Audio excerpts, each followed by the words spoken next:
Tenemos que abarcar el XIII, fin del siglo XIII hasta el siglo XIX. Así que quizás nos extendamos unos 15, 20 minutos de más. Son bienvenidos de participar, si no, no hay problema.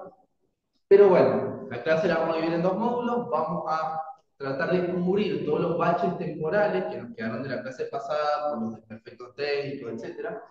Y la segunda clase, que ya la va a dar mi compañero el profe Michelotti, va a la clase del Transiberiano. Esa titánica obra monumental de logística rusa que va a permitir la conexión de todas las tierras. Vamos a arrancar brevemente de vuelta. Habíamos visto un poco la figura de Alexander Nevsky, cómo su figura fue relevante en términos de liderazgo y de cómo ya Alexander Nevsky o Alexander Yaroslavich, lo que hace él ya refleja un patrón de conducta de los príncipes riuriquidas a partir de la invasión de los mongoles, que va a ser esta cuestión de, bueno, tener que viajar a la capital, ya sea Karakoro, para tener la patente que le otorgaba el Gran Khan. La patente implicaba el reconocimiento del trono, la sede que le tocaba gobernar, pero tenía una obligación, que era recaudar el tributo para el Khan mongol.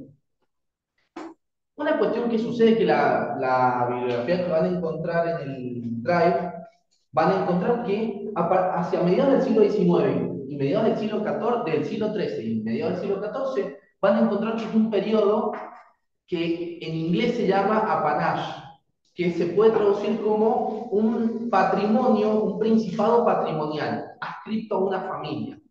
Entonces este periodo, que lo he castellanizado como el periodo de los principados patrimoniales, nos refleja una fragmentación del poder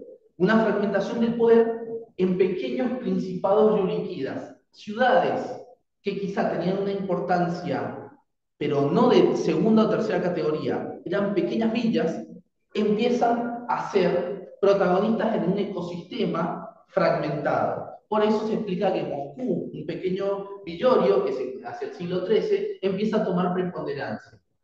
Algo que también sucede es que la corte, o mejor dicho, la sede del gran príncipe, deja de ser Kiev, absolutamente devastada por la invasión de los mongoles, y pasa a ser la ciudad del norte, que es la ciudad de Vladimir. Hay autores que hablan de que se preserva la idea de una unidad dinástica y cohesionada, o sea, que los principados riuriquidas que sobrevivieron al trance, al trauma de la invasión mongol, van a mantener viva la unidad en torno al gran príncipe de Vladimir, siempre siguiendo las normas de los principios políticos de la Rus de Kiev, que es que el miembro mayor de la dinastía Rurikia es el que ostenta el cargo de gran príncipe, con la sumatoria de que es bajo la aprobación del Khan. Esto yo lo pongo con un gran cuestionable, como ven ahí, porque vamos a ver que los patrones de lucha intradinástica, de masacrarse entre hermanos, primos o hasta padres a hijos, no va a quedar en el olvido, va a seguir siendo una constante. Entonces, ¿hasta qué punto podemos hablar de unidad dinástica de cohesión cuando entre los príncipes riuriquidas se van a estar masacrando entre ellos? Ahora bien, es cierto que al reducirse el tamaño de los territorios, limitándose a la ciudad donde está la sede del príncipe y su territorio circundante, es decir, el territorio rural circundante, los príncipes ahora tienen una capacidad mejor para administrar esos territorios y crear condiciones para la recuperación. ¿Qué quiere decir esto? Los extensos principados de la Rus de Kiev necesitaban tropas, que habíamos hablado en la primera clase, esas drusinas, esos cuerpos de compañeros, de nobles que seguían esa especie de guardia de corps, guardia personal, que obviamente tenía que ser amplia y pagada del propio bolsillo del príncipe. Ahora, al ser más reducido el territorio, también yo puedo tener como príncipe una escolta menor para administrar tal territorio. Y a partir de lo más bajo puedo empezar, tengo expectativas de crecimiento. Acá yo les dejo el mapa de la Horda de Oro hacia el siglo XIII. Podríamos decir que acá se encuentra en el centro de la ciudad de Sarai, en el Volga, Fíjense que todos los territorios de la Rus de Kiev, que ahí van a encontrar Vladimir, Suzdal, Nizhny Novgorod, Velocero, perdón, Novgorod también, Chernigov, ¿cómo le va? Son tributarias de la Horda o de la Horda de Oro. Y como ven, la Horda de Oro está en una posición bastante interesante de nexo entre, sobre todo su posición y la riqueza de la Horda de Oro, el cenit de la Horda de Oro, se basa en la ruta de la seda. Una ruta que abarcaba desde China, del lejano oriente, y llegaba hacia los puertos del mar Mediterráneo y el mar Negro. Precisamente al posicionarse en la ruta de la última estación, funcionaba como un lugar de intercambio entre el occidente que estaba renovando, se estaba renovando occidente en ese siglo XII, XIII, se estaba renovando con el crecimiento de las repúblicas italianas, eso también lo vimos, de Génova, de Venecia, que van a fundar pequeñas factorías en la zona de Crimea, y todo el comercio remanente con el gran canato de los mongoles. Ahora, estrategias políticas entre la RUD y la RUD y la Horda Dorada. Eso me hubiera gustado en la clase pasada dejarlo mucho más concreto. ¿Por qué les hago esta balanza? Porque claramente, de un lado tenemos a la Horda de Oro pesando en esta relación, y por otro lado los principados de la Rus en una situación de dependencia. ¿Cuáles eran, obviamente, por qué la balanza del hacia la Horda de Oro? Principal, como hemos dicho, el Khan era el que reconocía y confirmaba al príncipe de Ruriquida en su posición. Además, la Horda, al abarcar un territorio muy extenso como el que vimos, tenía la capacidad de movilizar recursos humanos, personas, para enfrentarse a cualquier príncipe que osara ser desobediente con el mandato del Khan. Y por último, la autoridad del Khan comienza a reemplazar, como también lo vimos, a la tradición riuriquida, y ahora solo el jefe mongol resolvía las disputas intradinásticas. ¿Qué quiere decir esto? Como les dije, ¿cómo le va? Buenas tardes. ¿Cómo vamos? Las disputas intradinásticas entre los príncipes riuriquías no se abandonaron. Por ende, no podemos decir que había una cohesión. A mi criterio, no existía cohesión en la Rus de Kiev. Existía una idea lejana en torno a la dinastía ruriquida, pero era un sálvese quien pueda. Y más en este contexto donde el gran Khan mongol era el que resolvía la disputa. El primero que llegaba a Sarai, le entregaba regalos, le entregaba el tributo y demostraba, llegaba a rosquear en la corte, listo, ganaba la partida. Además, pero, como vimos también, esto también funcionaba a la inversa. La influencia de un príncipe en la corte podía ser utilizada para sus propios intereses, como les acabo de comentar. Y cuando aparecieron, la Horda Dorada no escapaba del todo a la lógica de caudillaje y liderazgo que existía en la Rus de Kiev. Así como dijimos en la clase 1 que la Rus de Kiev, al no tener nada escrito, ni una constitución, ni algo orgánico que determinara cuáles eran las reglas del juego, sino que eran unas difusas tradiciones y acuerdos que habían quedado en el imaginario colectivo, acá la única dinastía, o mejor dicho, la única fuente de legitimidad para ser Gran Khan era ser parte de la gran familia gengisida, descendiente de, en este caso, del primogénito de Gengis Khan, Jochi. Pero ¿qué pasa? Conforme se fueron sucediendo los Khanes, con el tiempo, los distintos emires dentro de la horda empezaron a rivalizar, porque entendieron los emires que la figura del Khan podía ser susceptiblemente usurpada por ellos, porque en definitiva primaba la ley del más fuerte. Entonces, cuando aparecieron rivalidades dentro de la horda, por el título del clan, los príncipes euriquíes empiezan a jugar a eso. A ver a quién apoyo, porque en definitiva vamos a ver que los los clanes tártaros van a empezar a depender con el tiempo del tributo y de los recursos de los príncipes euriquíes para ser poderosos de ellos mismos. Entonces empezamos en una simbiosis, en una interdependencia que puede resultar peligrosa en definitiva a largo plazo y como vamos a ver para los clanes tártaros. Pero en el siglo, hacia 1304, estalla una rivalidad entre dos principados por el título de Gran Príncipe. ¿Cuáles son esos dos principados? El Principado de Moscú, que se encuentra en esta zona, y el Principado de Tver, un poquito más al norte. Básicamente, fíjense la concentración. He buscado lo más que he podido en el mapa con los principados. Fíjense la cantidad de ciudades importantes que nos refleja también, ya no son las distancias entre Chernigov y Vladimir Suzdal y Novgorod. Fíjense que las ciudades reflejan la atomización del poder en la vieja Rus de Kiev. ¿Por qué existe el conflicto entre la rama de Moscú y la rama del Principado de Tver? Básicamente porque acá la cuestión es quién se reparte la herencia de Alexander Nevsky, que había sido gran príncipe de Vladimir. Entre los hijos empieza a surgir una disputa que se empieza a zanjar cuando el príncipe de Tver goza de más legitimidad. Es la rama mayor del señor, del mayor. Tenía mejor posición y más apoyo que otros príncipes religiosos. En este el príncipe de Moscú era un advenedizo, pero logró obtener el apoyo fundamental del Khan Uzbek, el Khan de la Horda Dorada, que el Khan Uzbek vendría a representar el auge, el cenit de la Horda de Oro. Rosqueando, el príncipe de Moscú obtuvo, ¿no? Cuando estuvo en la corte de Sarai, ¿qué obtuvo el príncipe de Moscú? Se casó con la hermana del Khan, volvió con enviados del Khan Uzbek, un ejército y la patente para gobernar el Principado de Vladimir. Fíjense cómo él inclinó, rosqueando en la corte, inclinó la balanza a su favor. Pero el príncipe de Tver de Moscú y las derrotó. El tema es que en el enfrentamiento también murió la hermana del Khan. Grave error para este príncipe que, si bien tenía la legitimidad dinástica, no contaba con el apoyo del Khan.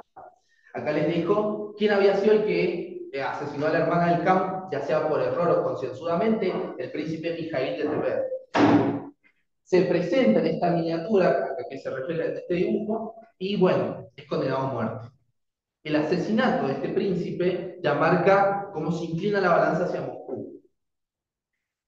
En este contexto emergió el príncipe Iván Danilovich, y vamos a quedarnos con esta familia. Acuérdense que el apellido reflejaba el nombre de tu padre. O sea, era el hijo de Danil. Iván era el hijo de Danil. Con el apoyo del Khan Uzbek, volvió con un ejército y utilizó para saquear esta ciudad de Tver. El saqueo de Tver en 1327 pone fin a las rivalidades y Moscú pasa a ser quien tiene, el príncipe de Moscú, quien pasa a tener la primacía y el derecho, muy entre comillas, de acceder al título de gran príncipe. A partir de ahora, Iván Danilovich, o Iván I Kalita, va a pasar a ser el primer soberano de lo que va a ser conocido como el primer soberano de Moscovia. Acá se los presento, Yaroslav, lejano, vendría siendo el padre de Iván Nevsky, de Alexander Nevsky, perdón, tiene a Danil. Danil tuvo a distintos hijos, Yuri y Iván Kalita. Iván Kalita, descendiente de Alexander Nevsky. ¿Por qué Calita? Creo que Kalita significaba bolsa de oro. Ahora lo voy a explicar. ¿Por qué el primer hijo de Iván No, Simón. Ya sé, sí, en inglés se escribe así, pero es Simón. Como Simón, listo, lo dejamos ahí. Acá me encontré esta imagen de Apolinari Kuznetsov del año 21, este dibujo, que es precisamente cómo se veía una reconstrucción hipotética de cómo se veía Moscú en los tiempos de Iván Kalita. Fíjense que era una ciudad básicamente de madera, con su Kremlin en el centro, en la parte alta, sus iglesias, pero no dejaba de ser una ciudad de madera. ¿Qué nos refleja esto? Hasta cierto punto, una ciudad que está creciendo, pero sigue siendo no sigue teniendo la opulencia de Kiev en sus mejores épocas, o podría rivalizar con Vladimir. El tema es que Vladimir o Kiev todavía sufren las consecuencias del trance mongol y la despoblación y destrucción de ciudades. Factores para comprender cómo es el auge de Moscú. Son dos factores importantes. Por un lado, precisamente los Danilovich, como hemos hablado, no tenían derechos legítimos al trono de Vladimir, y su posición podía ser cuestionada por los demás príncipes, los que los ponían en una situación de debilidad inicial. Pero si bien es cierto que los Danilovich eran esa situación de debilidad le convenía a alguien más. Le conviene siempre a alguien tener una especie de pichón, o sea, de un subalterno que no sea lo suficientemente poderoso como para rivalizar o tener pretensiones de independencia. ¿A quién le podía convenir apoyar a un príncipe débil, de tercer rango, ilegítimo y que su autoridad estuviera todo el tiempo pues, siendo cuestionada? ¿A qué autoridad? ¿Quiénes gobernaban estos territorios? ¿Quiénes? Exacto. El rol de la Horda Dorada es el segundo factor que ayuda a entender cómo asciende Moscú en este proceso, ya que el Khan se convierte en la única fuente de legitimidad, entonces volvemos a una interdependencia mucho mayor. El Khan se la tiene que jugar con la rama Danilovich, pero los Danilovich están comprometidos casi en un pacto feudal, aunque no nunca usaran, en un pacto de por vida a comprometerse a entregarles el tributo y otorgarles los hombres para apoyar para la sumisión, para constantemente estar renovando la sumisión. Fíjense cuántas veces viajaron los primeros tres gobernantes. Iván I parece que viajó 4 o 5 veces a Sarai. Simeón, su hijo, viajó 6 veces en sus 13 años de reinado. Iván II viajó menos, pero fue penalizado con una visita muy amistosa de parte de los mongoles. Básicamente le saquaron las tierras. Vamos a pasar.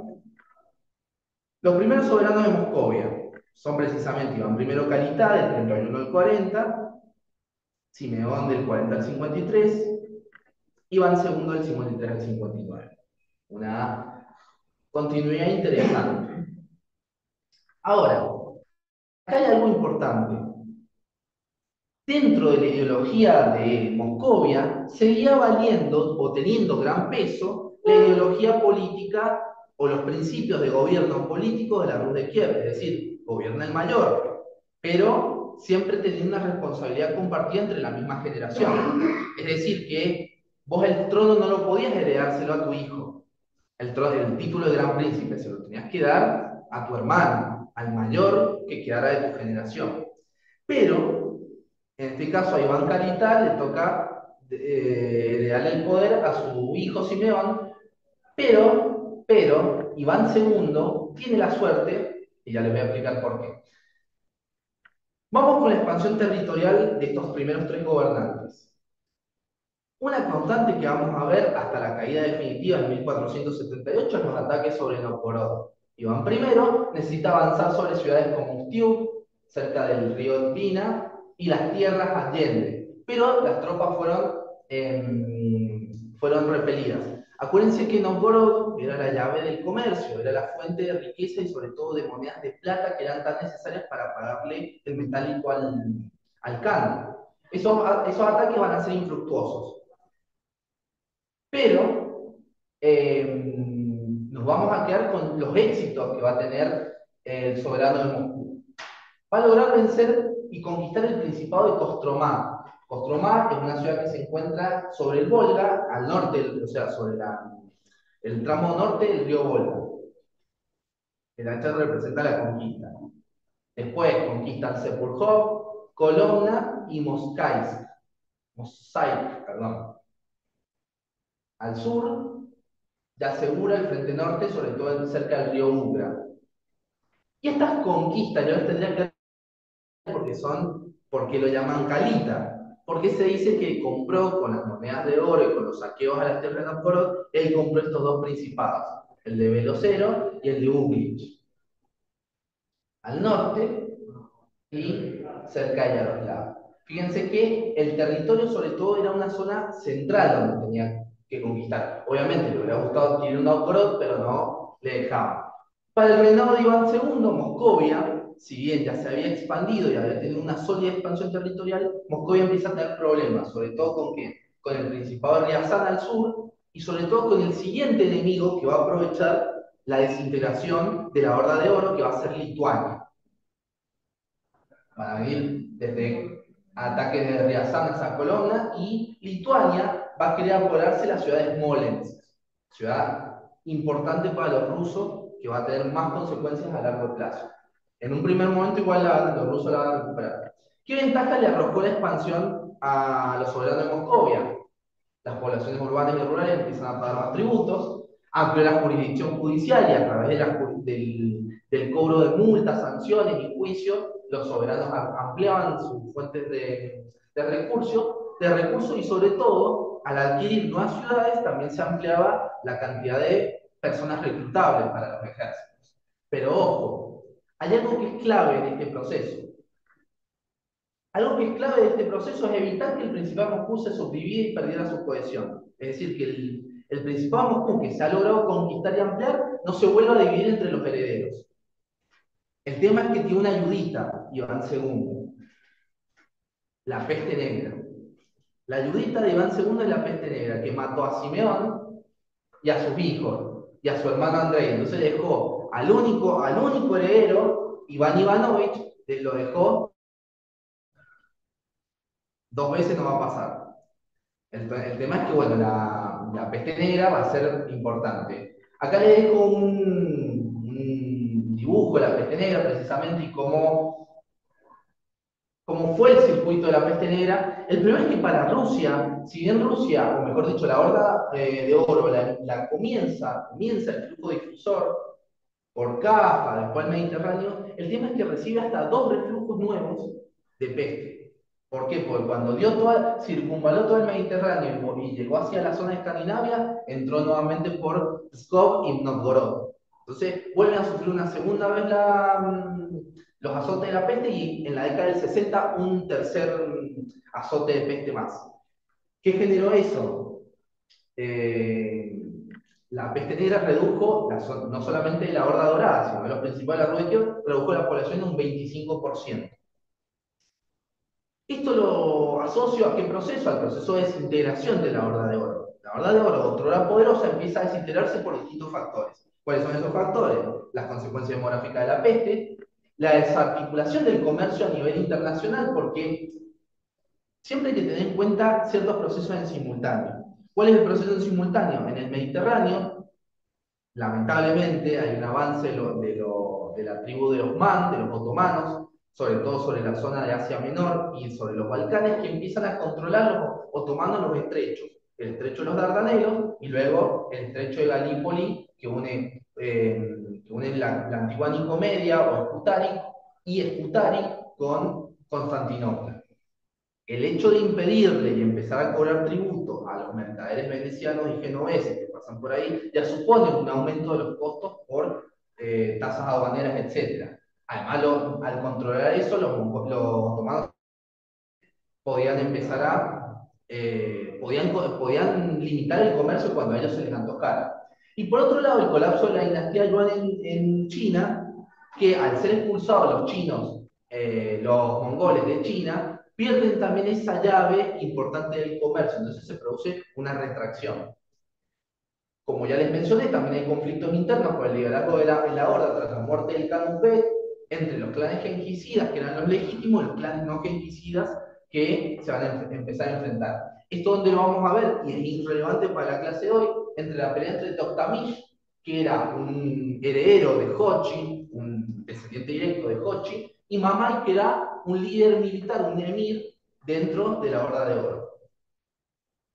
Por último, dentro de este proceso de desarticulación de la Horda Dorada, surge hacia fines del siglo XIV, principios del XV, surge un tal Timur el Cojo, Timur Lenk o Tamerlán en Asia Central, que inicia su avance sobre las antiguas tierras del Ilkhanato, avanza sobre Asia Menor, de hecho derrota a los turcos otomanos en la batalla de Ankara o Angora, pero también lidera un ataque contra la Horda de Oro que destruye 3 centros importantes: Tana, en el mar de Azov, Sarai, la capital, y Astrakhan. La devastación generó un trauma también y una pérdida de cohesión interna dentro de la horda. Estos son los dos. Uno es Toktamish, el de la izquierda, Mamai es el de la derecha. ¿Por qué se los he dejado acá? Se los he ejemplificado por una batalla que va a ocurrir a continuación. De pronto, con la desarticulación de la horda, la balanza deja de inclinarse de pronto hacia la horda y pasa a estar dentro de los príncipes ruriquídas. ¿Por qué? Porque los conflictos internos reducen la capacidad que tiene la horda mongol sobre los principados ruriquídas. Además, los pretendientes al título de Khan dentro de la Horda de Oro necesitan los recursos de los príncipes ruriquídas. Entonces, ahora empiezan a tener una situación incómoda. ¿Quién necesita de los recursos? ¿O quién necesita de el poder militar? ¿Los mongoles necesitan el poder militar de los príncipes rus o los príncipes rus de los mongoles? La balanza se ha inclinado porque ahora por la competencia los jefes mongoles necesitan del apoyo de los príncipes ruriquídas. Ahora, y además a eso sumémosle que los príncipes ruriquídas se dan cuenta, logran leer bien la situación y se dan cuenta que ya no necesitan viajar que ya no necesitan viajar hasta Sarai, pueden mandar un delegado. En este proceso tenemos el reinado de Dmitry Ivanovich, heredero que fue resistido por otras líneas principescas debido a su ilegitimidad y no va a poder recurrir al Khan porque Mamai, que va a ser Khan temporalmente, muchas veces revocó su título.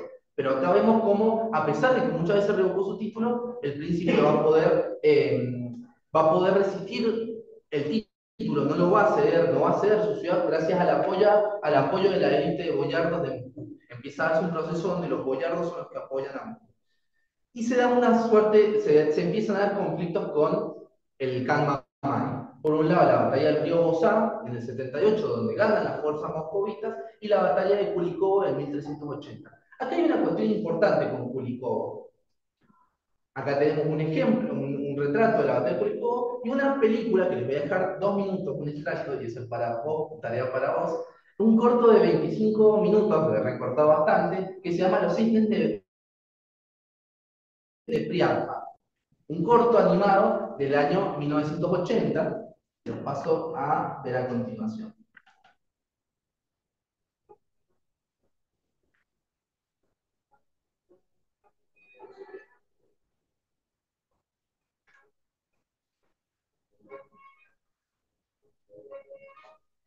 Si bien es para niños, es muy gracioso en una parte que me pareció una locura.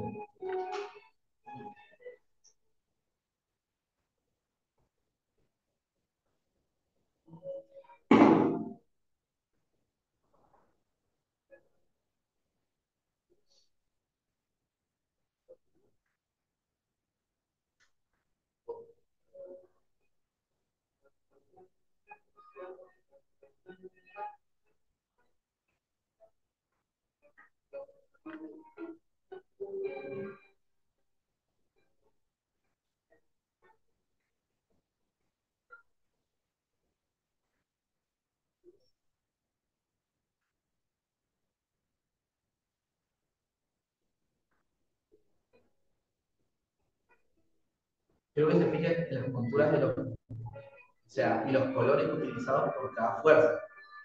No es casualidad que quienes están de negro ahí. Bueno, los mongoles, exactamente. Rubio o colores claros, los príncipes reliquidas que van a enfrentar. Dmitry Ivanovich. Bueno, hay un simbolismo religioso, fíjense acá, salvado por el caballo, pero me quiero quedar con una partecita. Acá empieza la guerra.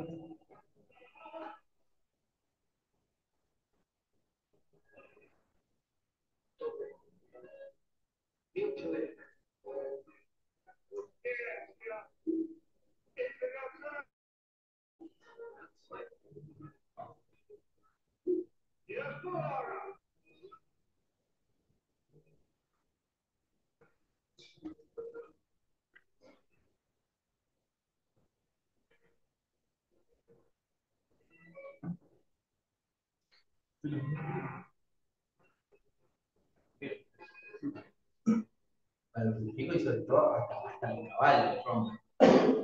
Este tipo con la espada, por favor. En una parte veamos lo que hace con la espada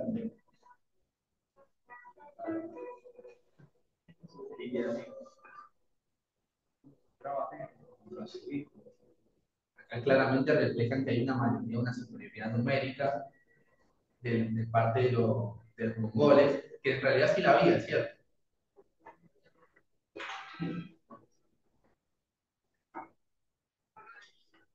Acá hay otros príncipes que están como en reserva esperando el momento. Es muy gracioso cómo está esperando el momento también este tipo, le encajan flecha en el escudo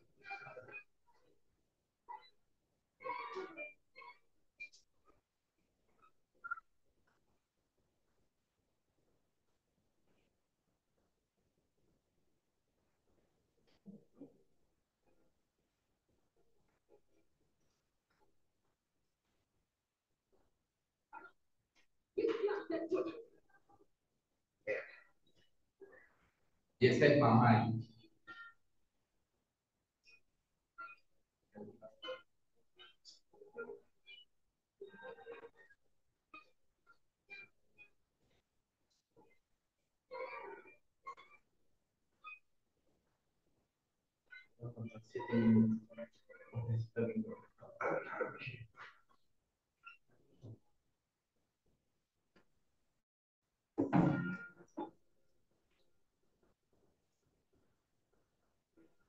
Ahora, miren, por favor.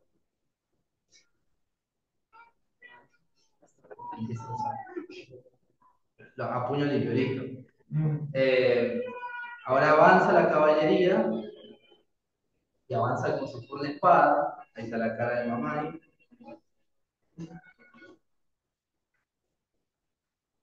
La música es muy épica, o sea, para los estándares rusos, claro.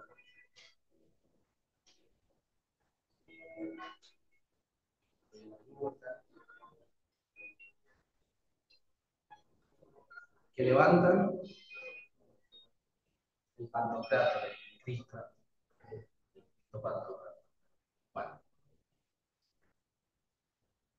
la figura de Dmitri Donskoy, precisamente por su victoria, va a ser, esta es un afiche de la Primera Guerra Mundial, donde se muestra de alguna manera cómo hay que defender de la agresión alemana.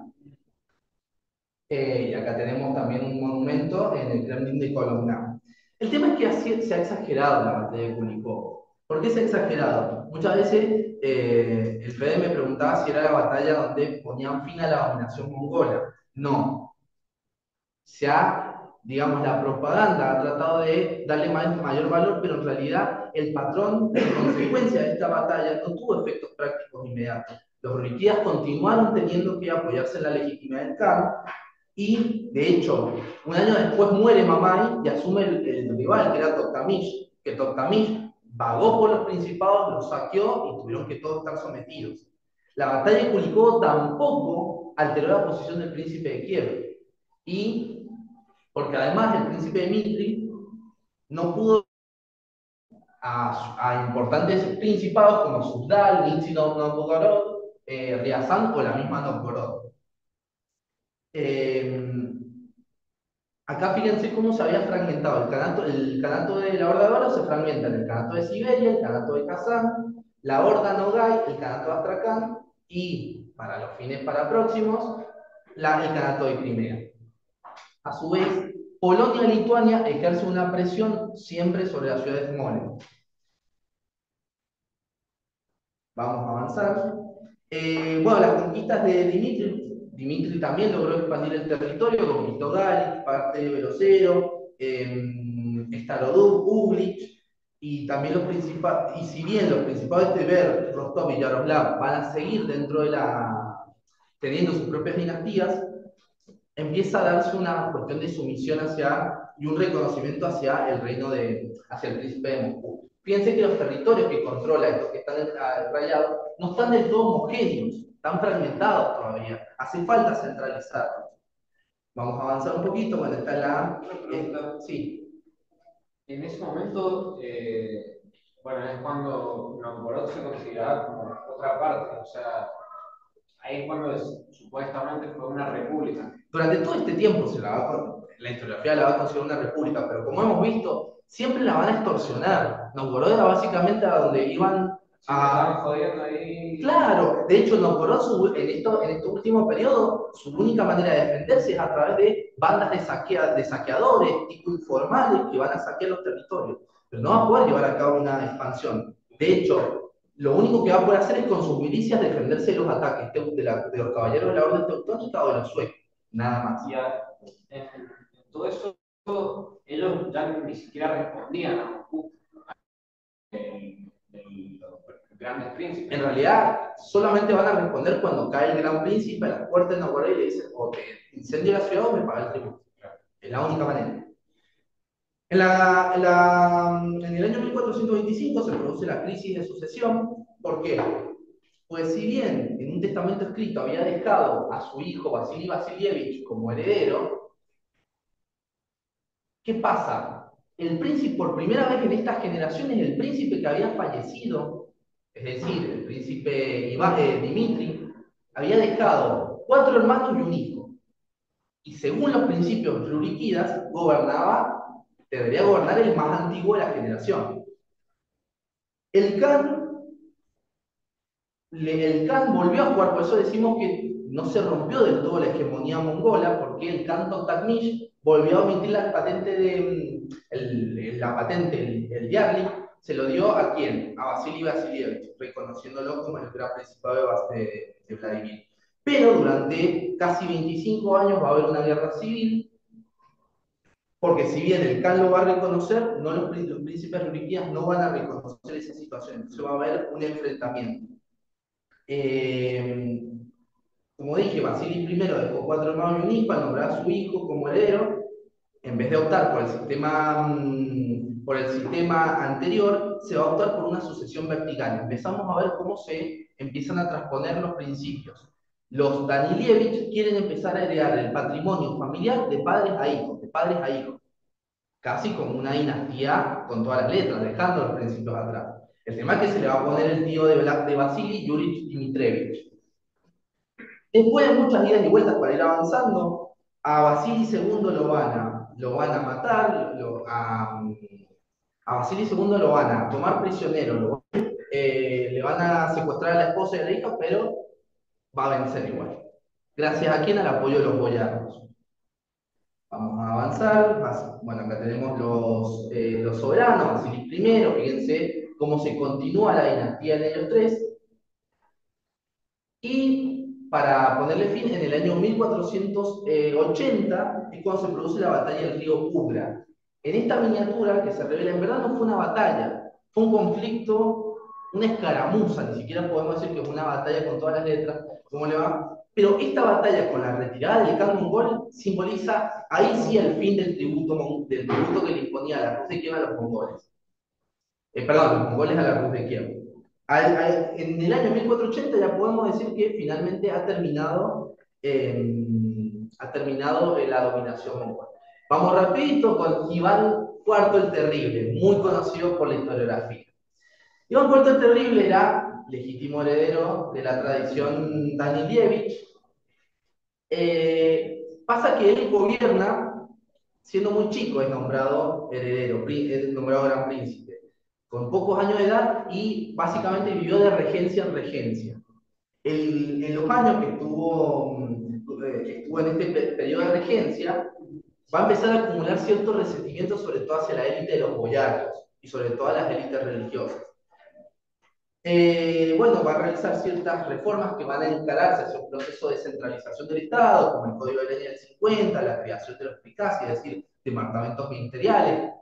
Ciertas reformas militares, como la creación de los Streltsy, que eran un cuerpo de arcabuceros. Ya empezamos a tener la influencia de la porra de carácter permanente. Y sobre todo acá vemos cómo la Iglesia se convierte en un pilar fundamental de la ideología de los Danilevich. Los Danilevich van a empezar a ser vistos en las representaciones históricas como el nuevo Israel que se acaba de liberar del yugo babilonio que van a ser los mongoles. Además, Acuérdense que los moscovitas son de la ortodoxia griega, o sea, son básicamente la rama ortodoxa del cristianismo. El tema es que en el año 1338, fruto de la decadencia del Imperio Romano Oriente, los emperadores Juan VIII Paleólogo y Constantino IX Paleólogo, Constantino XI Paleólogo, van a convocar al concilio de Florencia para solicitar la unión a cambio de apoyo militar ante el avance de los turcos otomanos. Eso, si bien la unión va a reconsiderarse, los prelados, los obispos, los delegados de la zona de Moscovia van a rechazar eso. Van a rechazar la política de unión entre la reunificación de las iglesias y el sometimiento de la ortodoxia. En función de eso, la caída de Constantinopla es visto como un pecado. Por la unión, por haber aceptado la unión, Constantinopla no se pudo defender del ataque otomano. Si nosotros, al mantenernos dentro de la ortodoxia, logramos sacarnos del yugo tártaro, entonces tenemos un destino de grandeza, porque nosotros somos la tercera Roma. Y el gobernante empieza a tener el título heredero de ¿qué? El título de zar, de César. A pesar de que el título de César se usaba en el Imperio Romano Oriente como una dignidad de cuarta categoría para esta época, porque el cargo que se usaba era Basileus Autocrator. El tema es que empieza, dentro de la concepción política de los Danilievich, el tema de la autocracia. El soberano es regente tanto del plano secular como del plano religioso. Yo controlo a los obispos, yo controlo a los sacerdotes, yo controlo la vida religiosa. Bajo su reinado, el reinado de Iván IV el Terrible, o Iván IV Ivanovich, Rusia se expandió hacia el este, conquistando dos de los canatos que se había fragmentado la Horda de Oro, el canato de Kazán y el canato de Astracán. El canato de Kazán, medio como que, listo, se aceptó que se lo conquistara porque estaba en las tierras de la antigua Bulgaria del Volga. El tema es que el canato de Astracán ya le empezaba a molestar mucho al Imperio Otomano, porque el canato de Astracán se encontraba, ya les voy a mostrar en un mapa, en las puertas del Cáucaso, y por el Cáucaso se podían empezar a infiltrar por la retaguardia del Imperio Otomano. También intentó luchar contra los caballeros de la Orden de Livonia, contra Polonia y Lituania, Suecia, pero fueron derrotados y perdieron el acceso al Mar Báltico, salvo por la zona de Novgorod. Y llegamos a la parte más polémica del reinado de Iván IV, que es la oprechina. ¿Qué fue la oprechina o la oprechina? Que tras la muerte de la esposa Anastasia y creciente conflicto con el boyardo, implantó un sistema de gobierno paralelo donde él controlaba todo. Por eso creó a estos funcionarios que eran su guardia personal, destinada literalmente a perseguir a los boyardos descontentos, disciplinarlos y confiscarles sus tierras. Es casi lo que hizo Putin, y eso lo vamos a ver, me está mirando desde allá, es casi lo que hace Putin con los oligarcas que son descontentos con el régimen de Moscú, que ustedes fíjense, investiguen un poquito, todos los oligarcas muertos durante la presidencia de Vladimir Putin, todos se han caído por una ventana, se han tirado una ventana. Búsquenlo, no estoy mintiendo, y van a ver la lista que es. Bueno, Iván IV, eso vamos a hablar el año que viene, pero es increíble. Entonces Iván IV va a disciplinar en una política de disciplinamiento de la élite boyarda para que sepa cuál es el rango en la sociedad que él está forjando. Obviamente va a generar un clima de miedo y una demonización. El tema es que Iván IV se va al pasto y mata a su propio hijo también. Esa es la otra cuestión. Deja un heredero débil, que es Feodor o Teodoro I, que va a ser el responsable de algo que va a venir después, que es la época de los tumultos. Como fíjense, el Canato Astracán, que se encuentra al sur, precisamente cerca del Cáucaso, donde ya el Imperio Otomano tenía sus propias posesiones. Entonces, el Canato de Kazán, medio como que geopolíticamente no le importaba tanto a Polonia y Lituania como al Imperio Otomano, pero sí le importaba el Canato de Kazán, el Canato de Astracán al Imperio Otomano. La gran expansión del territorial que se produce hacia el siglo XVI es formidable, como vimos. Esto lo mostré. Esta es la línea de Abatis, sobre todo para avanzar hacia los territorios ya más centrados en Siberia. ¿Qué van a tener que hacer? Los soberanos de Moscú van a liderar todo un proceso de roturación de tierras, de roturación de bosques, y esos bosques van a ser usados como muros defensivos. Acá yo les dejo un mapa un mapa de esa época donde podemos ver las líneas defensivas, donde se supone que tenía que estar constantemente estar manteniéndola toda esta línea, la línea de abasti de bosques talados, para evitar que tanto los pueblos de la estepa como el Kanato de Crimea atacaran los territorios de Moscú. Periodo de los tumultos. Vamos rápido.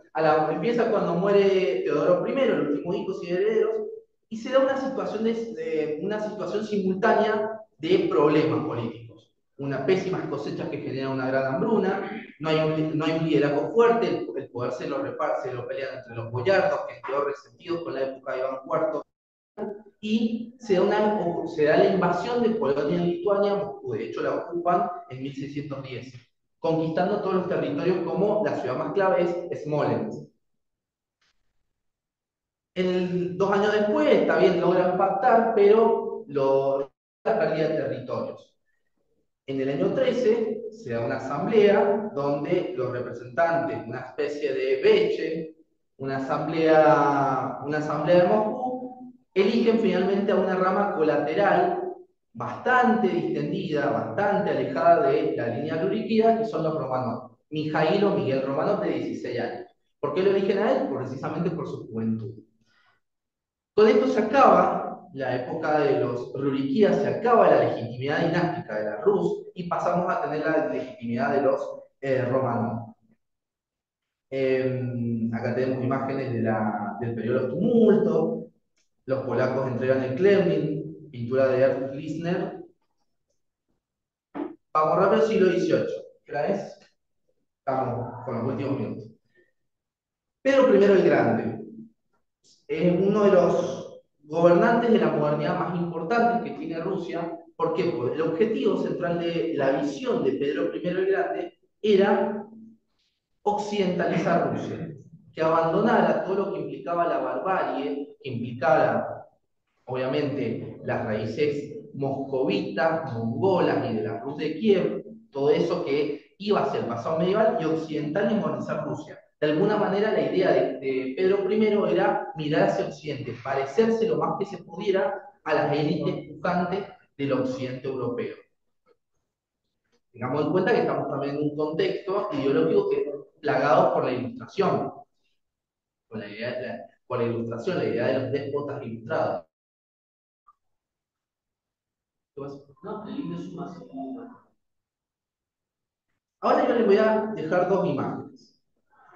¿Qué imagen es Moscú y qué imagen es la nueva ciudad de Pedro?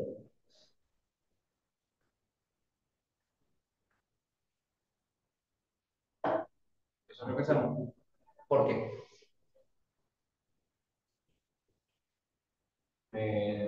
La basílica me hacen acordar a la imagen de Moscú, toda de madera, las iglesias. Claro, las iglesias, sobre todo. El pasado de Moscú representa la unión entre la cohesión entre iglesia y Estado, y sobre todo la fuerte presencia de la iglesia en la vida común de los moscovitas. Esta ciudad occidental, si bien tiene sus iglesias, pero fíjense el estilo arquitectónico que tiene, con sus grandes bulevares, exactamente. Y el tamaño también. Exactamente. La fundación de San Petersburgo se da en el año 1703, cerca de la costa del Báltico, con una declaración de intenciones de que Rusia tiene intenciones de volver a tener presencia en Occidente.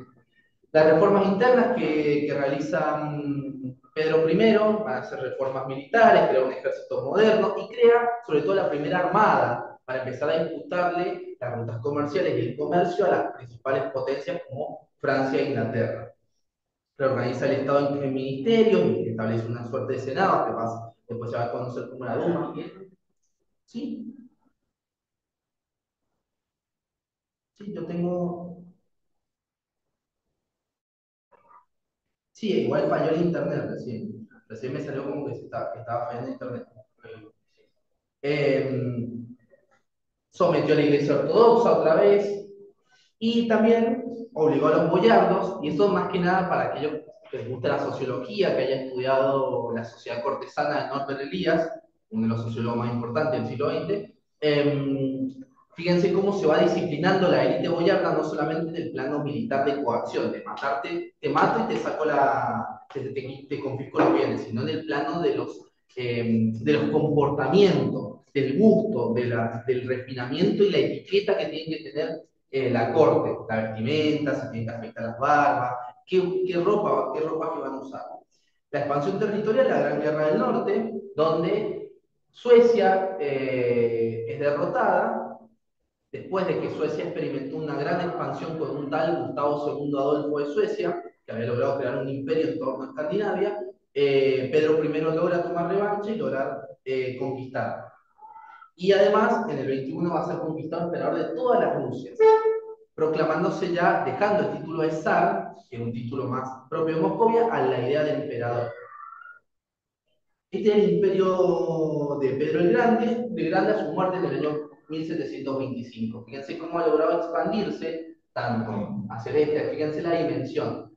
Ha logrado avanzar y sobre todo sigue teniendo una ya incesante presión sobre Polonia y Lituania. Polonia y Lituania a mediados del siglo XVIII se va a repartir por 3 veces. Polonia-Lituania. La dinastía polaco-lituania se va a disgregar, va a morir sin herederos y se la van a repartir entre 3 potencias. Austria-Hungría, o el Imperio Habsburgo, mejor dicho, Prusia y que conocemos hasta, vamos a pasar a las relaciones entre Alejandro I y Napoleón. Como ustedes saben, Napoleón, el auge meteórico de Napoleón comienza con la Revolución Francesa y Rusia durante los primeros años de la Revolución Francesa va a participar de lo que se llamó las guerras de coalición, siempre enfrentándose a la Francia republicana. Cuando Napoleón es proclamado emperador en 1804, se autoproclama emperador en el año 1804, Napoleón lidera una campaña para vencer a los austríacos y a los prusianos en Europa Central. Creo que es la batalla de Austerlitz, donde logra derrotar a los austríacos. Luego, en el año 1807, fuerza al emperador ruso por el Tratado de Tilsit. ¿Qué consistía ese tratado? Establecer que Rusia, el Imperio Ruso, se adhiriera al bloqueo continental. ¿En qué consistía el bloqueo continental? Francia había querido invadir Gran Bretaña, pero en el año 1805 había sido derrotada junto a la flota de España en la batalla de Trafalgar. Francia y España habían perdido sus flotas. América queda desguarnecida y va a facilitar, o mejor dicho, va a crear las condiciones objetivas necesarias para la posterior Revolución de Mayo, acá en el caso rioplatense, pero en el caso de Europa, Napoleón se queda sin la posibilidad de invadir y tiene que buscar una manera de derrotar a Gran Bretaña. ¿Cómo lo hace? Estableciendo un bloqueo a las manufacturas británicas. La lógica es la siguiente: si Gran Bretaña no puede vender los productos manufacturados en el continente, se va a empobrecer y va a tener que pactar conmigo. Rusia se adhiere al bloqueo continental bajo la extorsión de Napoleón, pero en eso, entre el 7 y el 9, la economía rusa cae por los suelos. Es un proceso de inflación, un proceso de carestía, de falta de recursos, y en el año 1810 el zar vuelve a comerciar con los ingleses. Le importa poco la opinión de Napoleón. A todo esto, además, Napoleón le había empezado a meter el dedo en la llaga porque le había creado el Estado de Varsovia, esta suerte de Estado liberal sobre las ruinas de Polonia, que eran territorios que el emperador de los rusos consideraba propios. No lo iba a hacer porque sí, pero bueno, había tenido que ser, y sobre todo porque Napoleón quería o pretendía crear también un gran ducado de Lituania para como estado tapón, estado colchón ante Rusia. En el 11, entonces, después de que Rusia vuelve a comerciar con los ingleses, Napoleón toma la decisión de darle un ejemplo, un castigo ejemplar a Rusia para que deje de joder y acepte las órdenes del nuevo emperador de Europa. Prepara su gran campaña con la Gran Armée y es la cuestión que todos conocemos. La batalla comienza, Napoleón llega con 422, sale de Europa Central con 422.000 hombres, llega a Moscú con 100.000 y la retirada vuelve con apenas 10.000 soldados. En ese proceso se produce la batalla, en el año 12 se produce la batalla de Smolensk. Esta es la batalla de Smolensk, donde los rusos tratan de liderar una contraofensiva para detener a los franceses, pero son derrotados, y esta es la antesala de la batalla de Borodino, que fue la batalla una de las batallas más sangrientas de la guerra napoleónica, porque hubieron muchísimas bajas de ambos lados. Eh, esta- me olvidé había encontrado, ya lo voy a buscar, una caricatura, o sea, una viñeta de un diario británico burlándose de Napoleón, donde el general Invierno lo sacaba a las patadas. Ahí se las voy a buscar antes de que termine la clase. Entramos, después de la derrota de Napoleón en Waterloo en 1815, las grandes potencias absolutistas, Austria, Prusia, Gran Bretaña, o sea, Gran Bretaña no era absolutista, pero en definitiva era una de las grandes vencedoras, Rusia y Francia, Francia como la gran derrotada, se organizan y establecen lo que se llamó el Congreso de Viena, que va a dar origen a la Santa Alianza, 1815. ¿En qué consistía la Santa Alianza? Era básicamente una alianza militar ofensiva-defensiva que se tenía que dedicar a intervenir y reprimir cualquier intento de revolución liberal. Cualquier intento de revolución liberal que estallara en Europa.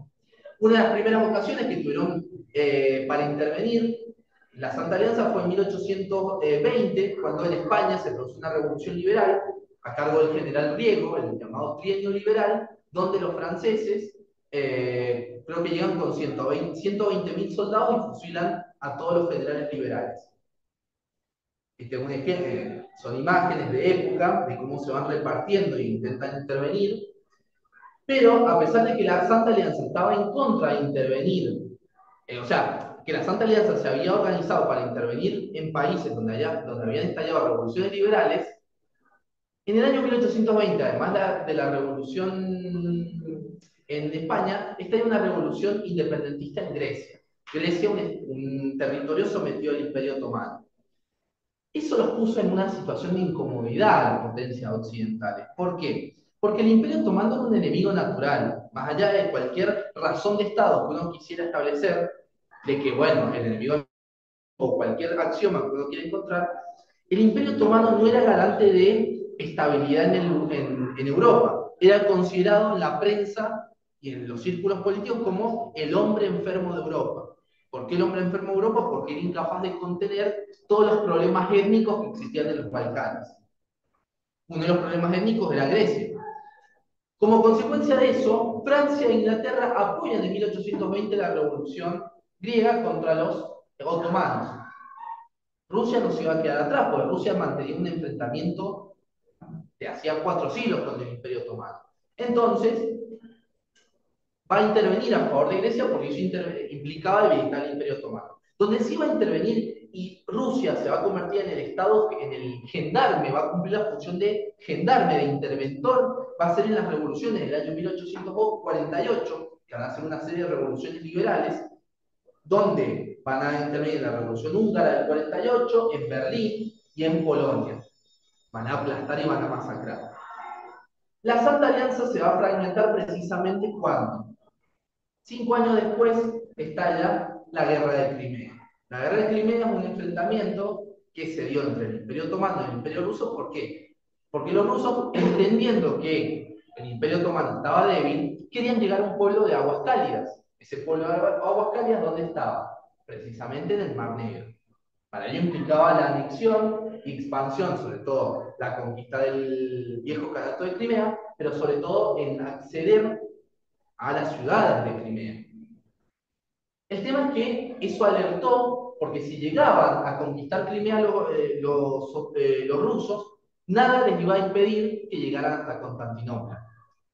Acá volvemos, y esto nos llevaría todo un curso a hablar de cómo dentro de la ideología de Moscovia había una búsqueda de, más allá de lo que yo les dije, la tercera Roma, de considerarse herederos de la tercera Roma, o sea, herederos de la Roma, había una idea de establecer o restablecer un imperio romano bajo la sumisión de quién? De Rusia.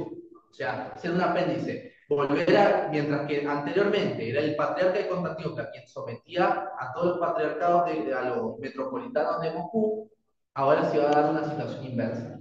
Como ustedes o no lo saben, pero Francia y Reino Unido, o Gran Bretaña, en vez de apoyar a Rusia, que era el aliado tradicional, decidieron ayudar a los otomanos. Eso le costó una derrota grave al imperio ruso y se produce la retirada, de momento, la retirada de los otomanos, de los rusos de la Santa Alianza. Se quiebra la Santa Alianza y empiezan a jugar un delicado juego de poderes entre los estados. En ese proceso se da la unificación de Alemania en 1871 con la guerra franco-prusiana, la unificación de Italia y un concierto, se crea un concierto de 6 potencias, 6 grandes potencias en Europa, en la cual va a surgir la figura del canciller Otto von Bismarck en Alemania como el articulador de una especie de paz y consenso, una paz armada que no va a ser muy exitosa, que digamos. ¿Alguna pregunta hasta acá? Sí, Llenar. La guerra entre Rusia y Turquía, la guerra de poder, ¿no? Ruso-turca, que ocurre con el Imperio Otomano, que es cuando Rusia quiere acceder a lo que es el mar Mediterráneo. ¿Eso ocurre antes o después de la guerra? No, porque antes, con Catalina.